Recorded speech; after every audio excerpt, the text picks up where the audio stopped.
After 5 seasons as Iowa State women's tennis head coach, Boomer Saia is leaving to become the new Clemson women's tennis head coach.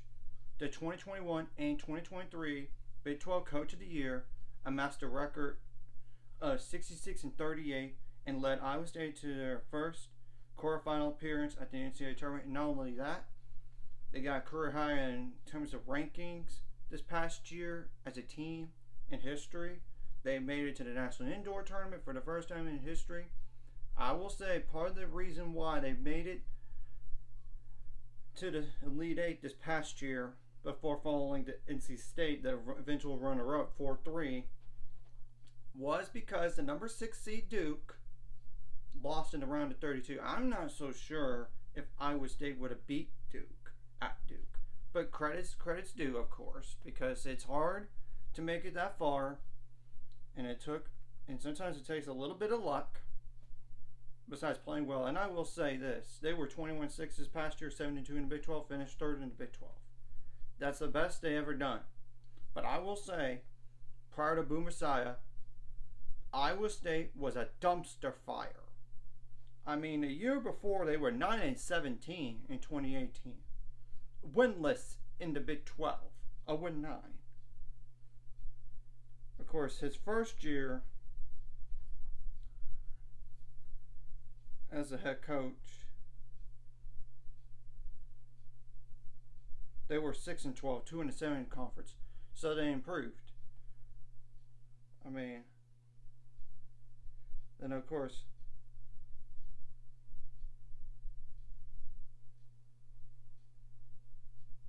and of course that 2020 season, before the season got cut short, they were 9-5 overall, but 1-2 in conference. And only because they played those few, not enough, because of the COVID shutdown. And of course, 2021, they were 6 in the Big 12, and they actually played Baylor in the semifinals in the Big 12 tournament before falling 4-0 that 2021 year.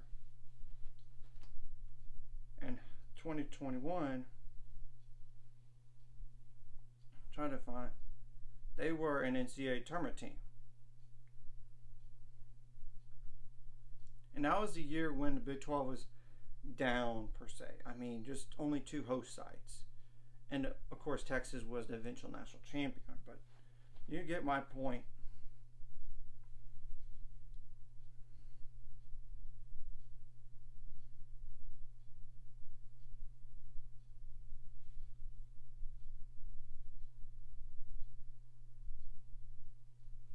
I'm trying to look up the previous records of the past years for Boomer Saia just to get context to how much have they improved since he became the head coach.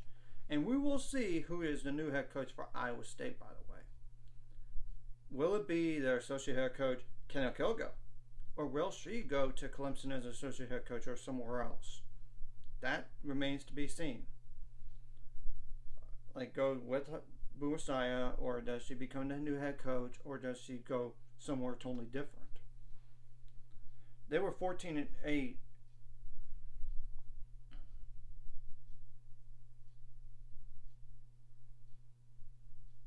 in 2021, but I will say 4-4 in the Big 12. It's because that West Virginia match got canceled,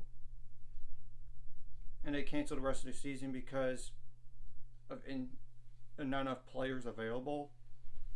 They probably would have won that match, so technically 5-4 in the Big 12 and 15-8 overall. I would say that just to be fair. I mean, they got a first round win in that year before falling to NC State 4-2 in the second round. So, and then like 2022, they kind of had a good start, but they couldn't even play ITA kickoff weekend for whatever reason. I don't know what the true reason was. Like,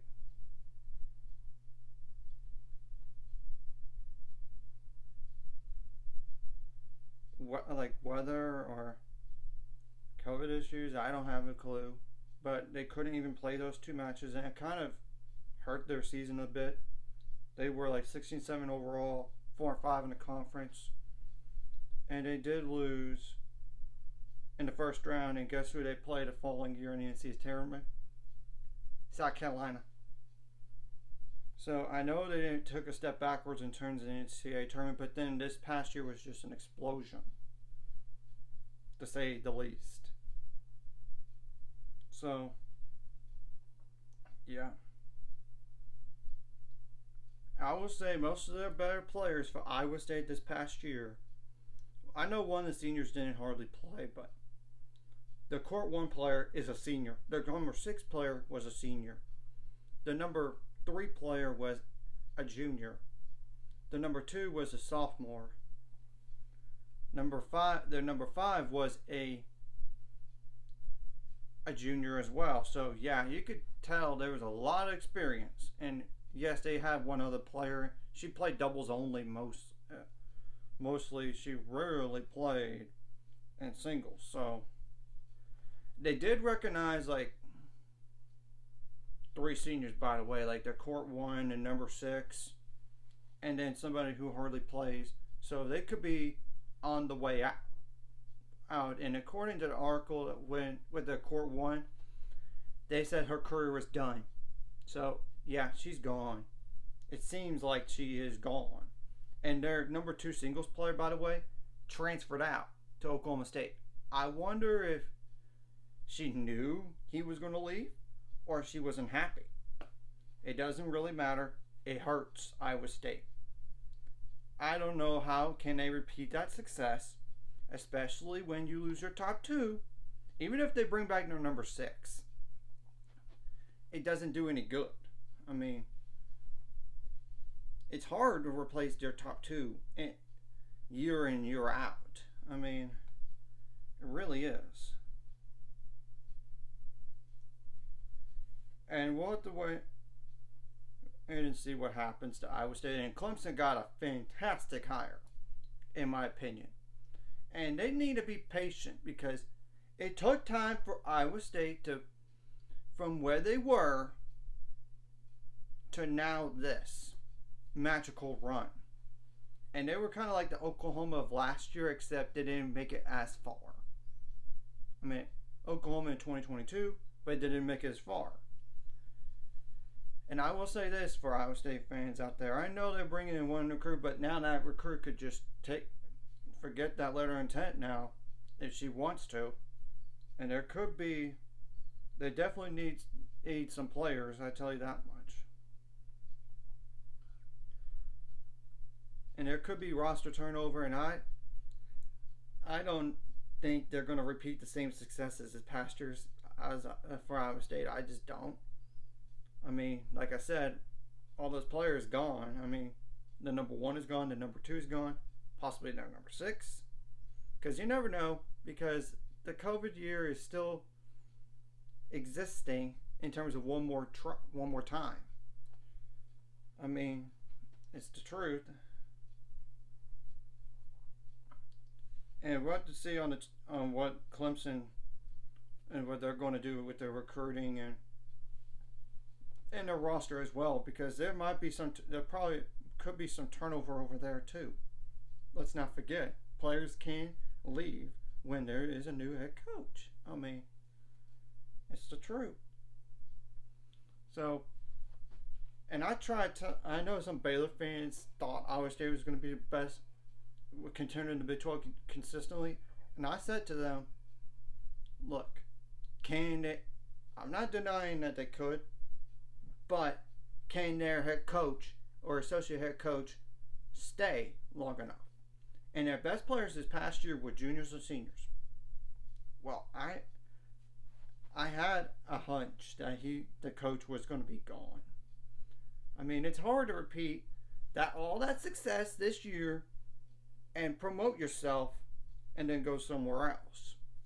I mean, to not go somewhere else. I mean, it's pretty hard. And we'll just have to wait and see what the Iowa State program is going to be, because I don't expect them to be as good next year. I know they're hosting ITA kickoff weekend next year for the first time in history, but that team is not going to be as good as this year. There's no what.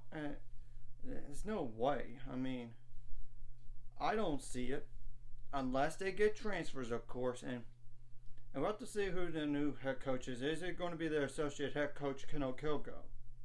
Or will she follow to go to Clemson as an associate head coach? Or become a head coach at James Madison? Because I know James Madison is looking for a head coach right now. Or does she stick at Iowa State or become an associate head coach somewhere else? Well, let's just wait and see. It's definitely noteworthy. I'm not just talking about nationally either, but the Big 12 in particular. And this does affect the Big 12 going forward, because we know this is the last year of Texas and Oklahoma in the conference, and it will be a 14-team league. I mean, and all of them play women's tennis, so there's going to be possibly up to 13 conference matches potentially, but I'm not positive that they're going to be. We'll have to just wait and see on the scheduling on that. So, and it's going to be a very interesting off season from here.